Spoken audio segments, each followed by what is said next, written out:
La fonction principale de l'alimentateur à disque est de fournir un approvisionnement en matériaux pour d'autres équipements. Il convient au transport de poudre ou de petits matériaux, tels que le charbon, le ciment, le clinquet, le calcaire, le schiste, la gangue de charbon, la poudre d'argile et les granulés. Principe de fonctionnement de l'alimentateur à disque.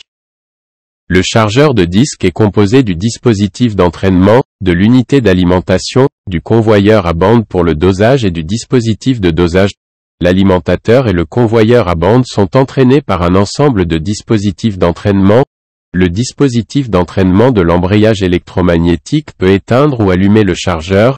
Il y a un dispositif d'inspection de la vitesse pour tester la vitesse du convoyeur à bande qui doit être inférieure à 1 mètre par seconde, et une barre de mesure pour ajuster la position du rouleau de pesée pour éviter la déviation.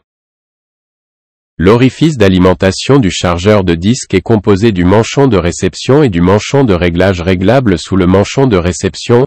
Le matériau tombe du manchon récepteur vers le manchon de réglage puis s'échappe par l'espace entre le disque et le manchon de réglage, et le racleur gratte le matériau du disque. En ajustant la taille de l'écart entre l'ensemble et le disque et la position du racleur, la quantité d'alimentation peut être ajustée.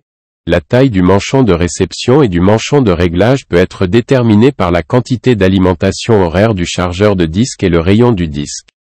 Le réglage de la hauteur du manchon se fait principalement par rotation de la tige filetée fixée de part et d'autre du manchon pour entraîner le manchon de haut en bas.